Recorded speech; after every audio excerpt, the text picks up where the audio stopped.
Hello, this is Cody Jackson for Codamom. And so today we are going to be looking at working with Python, specifically installing it and working with the interactive command prompt, shell, interpreter, whatever you want to call it. So installing Python. You should check, depending on the operating system, whether you have Python already installed. If you're using one of the Unix-based systems, so Linux, BSD, even Mac OS, because that has a Unix underpinning as its base, you should already have Python installed. At a minimum, Python 2, hopefully Python 3. In a second, we'll show how to verify what version you have, but you need to see if you have Python installed, if you do, what version is installed, and based on what you're going to be programming, what version do you need? Can you stick with Python 2 because you're working with legacy programs, or are you making something that's brand new and you need to have the latest and greatest Python 3.9 beta release for testing purposes? If you do have Python 2 installed, do not remove it. There is a lot of legacy applications that are going to be looking for Python 2 and are going to break if you remove Python 2. So you can go ahead and you can install multiple versions of Python on your computer, and it's not going to break anything in terms of overriding old files or anything like that. Each version that you install is basically in a separate location. If you have Windows, on the other hand, it's not going to come with Python by default. You will most likely be installing vanilla Python. If you are installing from scratch, go to the python.org website, go to downloads, and it's going to come up and provide you whichever version it detects. So I happen to be running Linux, and therefore it's going to say, here's Python 3.8 source code. So I would have to build it from scratch. For Windows, it's going to give you the latest release for either Python 3 or Python 2. You can have Mac OS and other distributions depending on what it is that you're trying to do. You can go through here and you can see what everything has been made for Python. So there's even Python for iOS. So if you're going to be doing some Apple development for tablets or phones or anything like that, Python exists for that. While I'm here, one thing I wanted to point out is what's really kind of cool is that this, what you see here, this little Python example, is actually a fully interactive Python shell. So if you don't want to install it at all, you can just click that little button, and it's connecting to the website Python Anywhere, which is a Python web hosting site. And you can see we're dropped into a Python prompt right within the browser window. And so you can do everything that you could on your computer within this website. So that's really fun. If you just want to poke around and see what you can do with Python, you don't even have to install it if you don't want to. Hopefully you can read this. If not, hopefully the examples will work for you. Once you have Python installed, or if you want to verify that you have Python installed, all you have to do when you're at the command prompt is just type the word Python.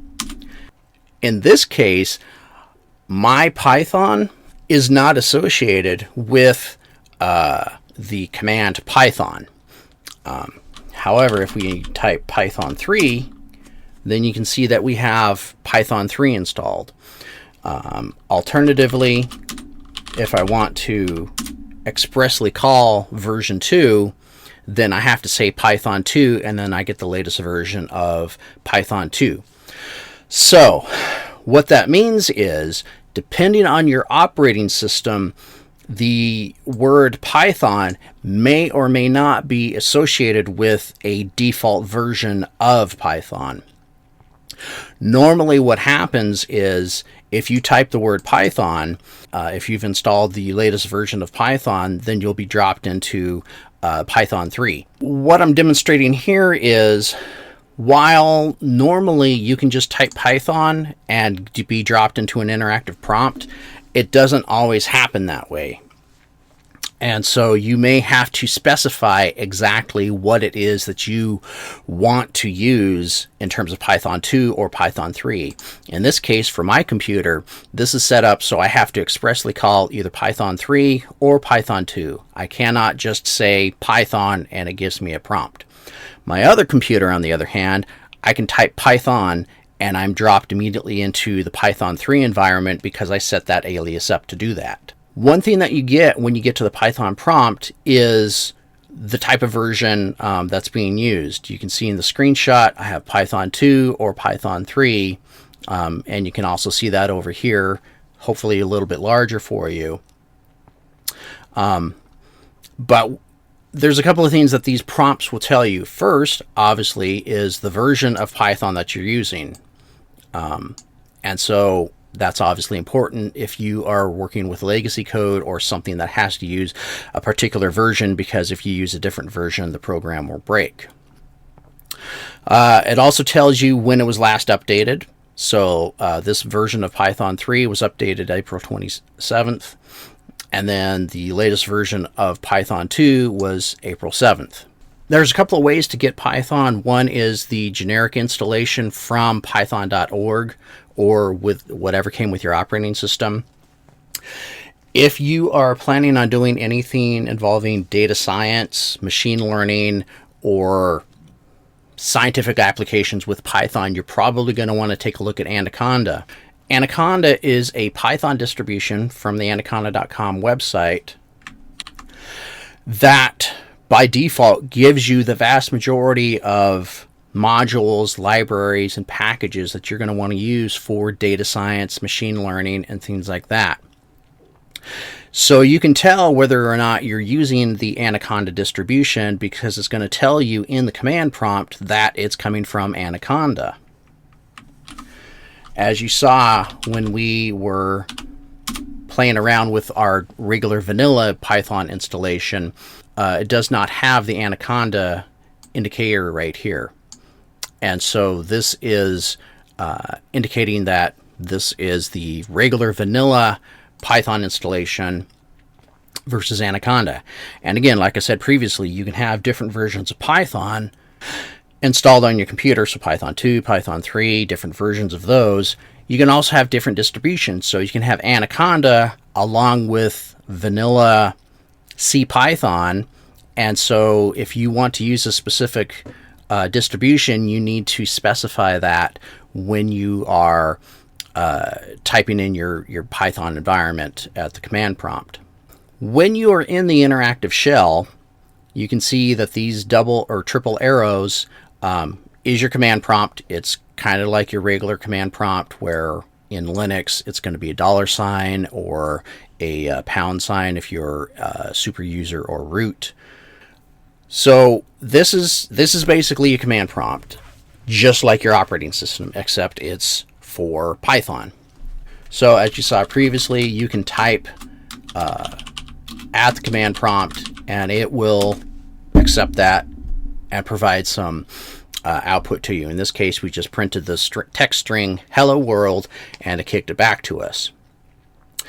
If you want to have multiple lines in interactive mode, the interpreter is going to recognize what it is that you're trying to do. So if I wanted to make a function, then I could define function as something, and you put the colon at the end, and it's going to drop you down to the next line with 3 dots instead of the 3 arrows. The 3 dots signifies that the interpreter is waiting for more information before it can finish.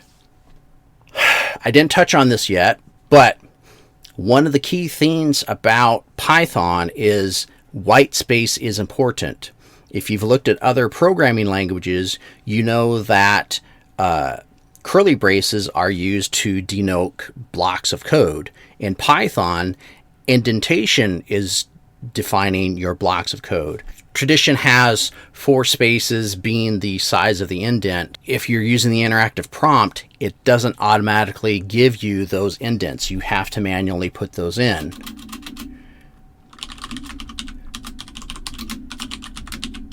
So in this case, I'm defining a function, and that function, all it's going to do is when I call it, it's just going to return the phrase hello world to the screen. So I'm done putting the input in. There's nothing more. So if I hit enter again, then I'm back to the triple arrows of the regular prompt. But you can see that Python's just going to sit there waiting for you to keep putting information in until there's no more information, and then it's going to dump you right back to the regular command prompt. So if I call the function that I just created, then it returns the hello world statement that I had put in here. So now we're going to talk about commenting your code, and code comments is good programming practice. It lets people understand why you did something the way that you did, and some additional information. It's not only good for other people who are looking at your code, it's also good for you if you come back to it later to remind yourself why you did something in a particular way. Python, like many languages, supports single line and multi-line comments. Single line comments start with just a £, or a hashtag, whatever you want to call it. This is a comment. Python doesn't care. It's a comment, and so it's not even really going to process it. As soon as it sees that hashtag, everything beyond that is effectively null and void in terms of processing for Python. You can put them anywhere. Let's tab up, and so we are back in our function. We're tabbing up again. We're getting our function here, or the guts of the function. But this time, we are going to put a comment in here that just says, oops, print this. And then we're done. Now, if I call the function again, it's just going to print hello world. Again, anything after the £, is irrelevant to the Python interpreter. It sees it, but it ignores it. So you can have whatever sort of comments you want. A lot of times what you'll see is inline comments explaining why a particular statement is being used. Other times you may have it prior to your block of code to give a general, couple of sentences of what's going on with the following block of code, so you don't have each individual line commented. Recognize that having obvious statements as a comment does nobody any good.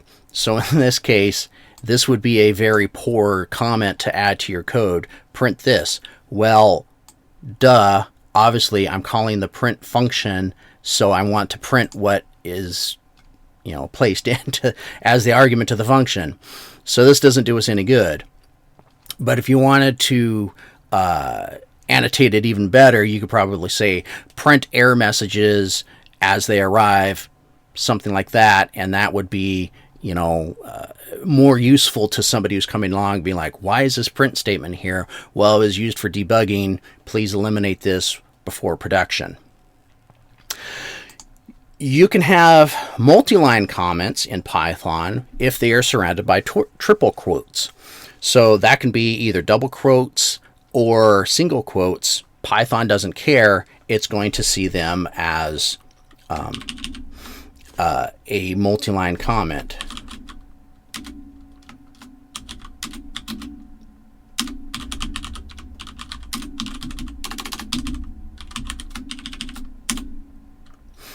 And then it sees that as a multi-line comment, and then it's going to parse it and return it to you as raw text that was seen by Python. So in this case, it spits it back and says this /n is /n a, so on and so forth.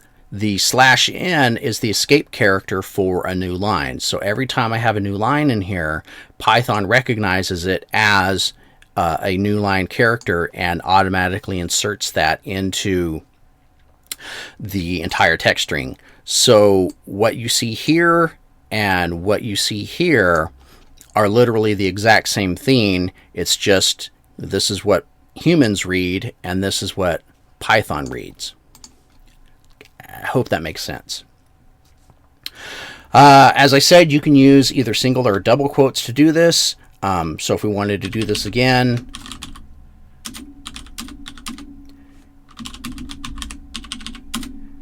then it sees it exactly the same as it was. It's missing the space because I didn't put a space in this time.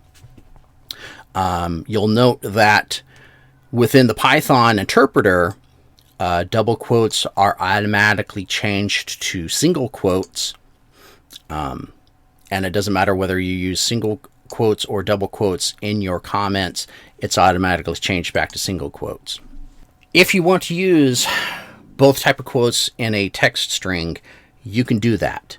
Python doesn't care. So if I said that this is a comment,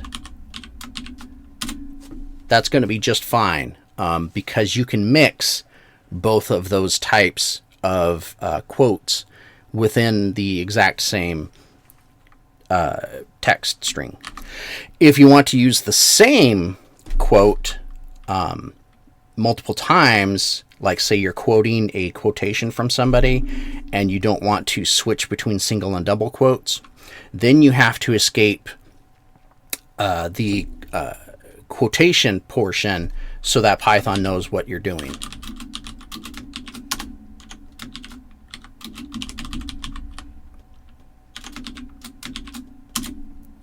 You'll notice that when I used double quotes with a single quote, in this instance, Python recognized that there was a difference between the quotes, and so it kept the double quotes. Rather than converting them to single quotes, as we did up here, it kept the double quotes at the end of the string and then kept the single quoted part as a string within a string. Using double quotes, Python goes ahead and it recognizes that we are escaping our double quotes to create a within string. And so the quotation marks on the end are converted like normal to single quotes, while the statement inside the text string is kept as double quotes so that you know that you are quoting someone else or whatever the case may be. And this goes either way. You can go from single to double, double to single. It doesn't matter. Just as long as you make sure you're either using both types in your text string, or you are using escape characters if you're using the same quote. To execute Python programs. So if we come in here and we have this file named drummer.py, and we are just going to launch this from the terminal. So it's just going to be Python drummer.py. We go ahead and we run that. Oops. And I forgot to add the Python 3 command on there. And the program runs. At this time, I'm not going to show what the program looks like because it's a bunch of classes and it probably wouldn't make any sense to you. But you see that we got some output from this program, just a bunch of text strings and stuff like that. So if we did not happen to be in this musician's directory, we can run it by explicitly stating where that location is.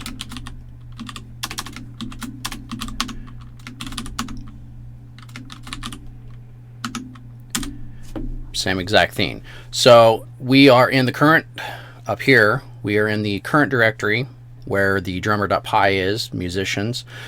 So we just can call Python 3 drummer.py and it goes ahead and runs it. And if we happen to be in the home directory, then we just have to put the path of where the file is that we want to call. Clear the screen to make it a little bit easier on us now. So I've moved back to the musicians directory, and maybe kind of hard to see over here, but what I have is python-m foo, executes the program regardless of location. So what that does is basically the exact same thing as we did before. We can call python3, put an m, and then the drummer.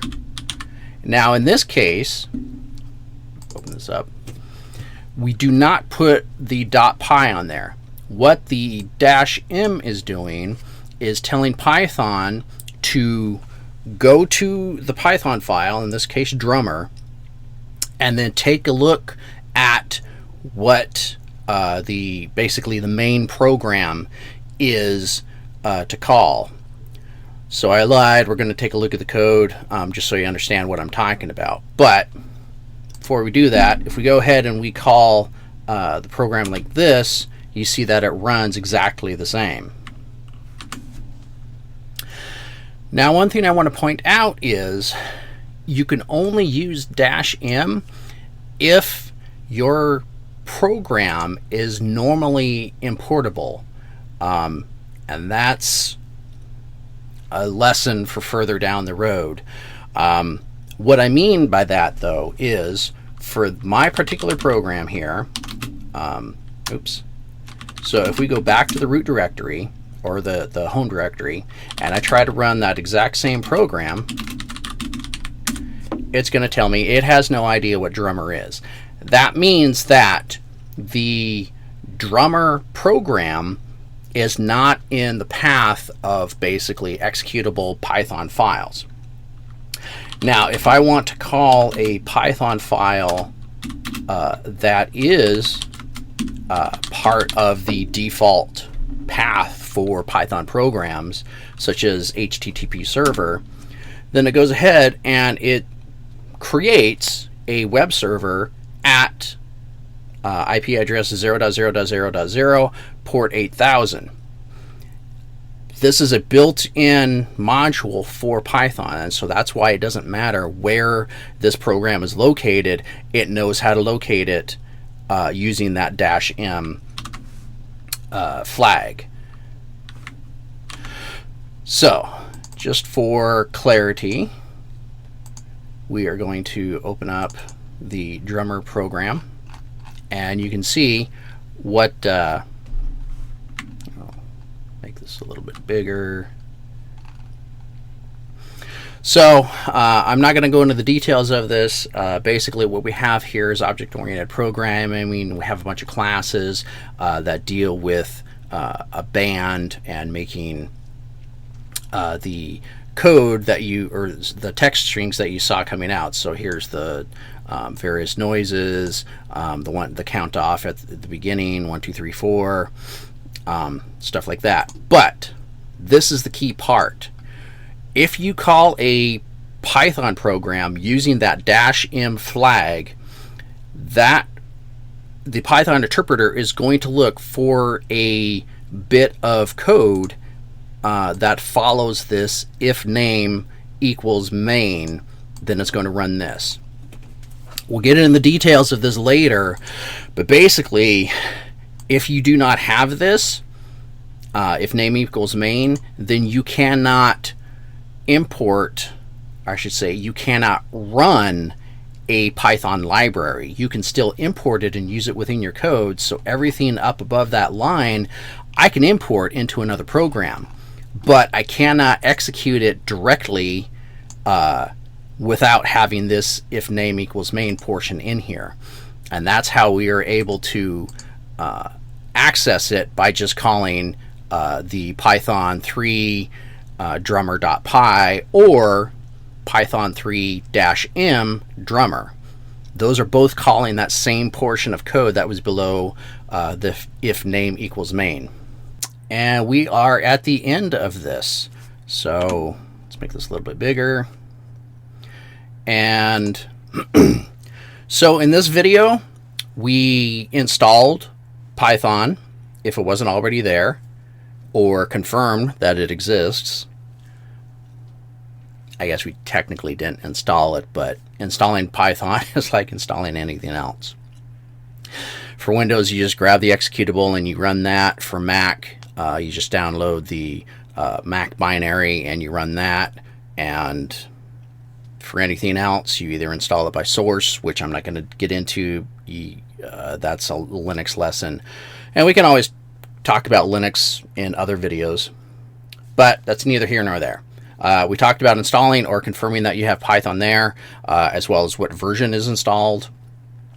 We saw how to launch an interactive session, which is basically just go to a command prompt in a terminal and type the word Python or Python 3, Python 2, depending on which version you want to use, and you're put into that interactive session where you can type with the interpreter interactively and get immediate feedback. We saw how to change the Python version. Again, Python 2, Python 3, Python 3.4, Python 3.9, whatever you want to do, you can use it within that command. We saw about checking the distribution. Are you using the generic C Python, or are you using Anaconda? Those are the two examples that we specifically looked at, but obviously there's other ones out there, IronPython, Jython, things like that. We took a look at some examples of interactive coding, throwing some print statements at the screen, getting a hello world back, creating a function that generated hello world when we called that function, things like that. We took a look at commenting code using the pound sign for single line comments, and we also looked at using triple quotes to create multi-line comments as needed. That's going to be important later on when we talk about doc strings and documenting your code for automatic document creation using Sphinx. And finally, we talked about how to launch Python programs the most basic way, which is type Python and then the name of the program that you want. You can also use Python-M for what's typically a library that is not normally executed. So in the example, we had HTTP server. That's normally a library that you're going to use when you are using Python to create internet or web-enabled applications. You wouldn't necessarily call HTTP server as a standalone program, but you would import that into a program where you wanted to create a web server as part of your overall program. So I hope that made sense. Let me know in the comments if there's any specific questions you have. I can put a supplemental video up to explain those questions you may have. Other than that, I hope you enjoyed this. I hope you're finding this useful. And please let us know if there's anything special that you want to see, want to know, want more clarification. Until next time, have fun and keep trying to learn as much as you can about programming. It's a fun time. Bye.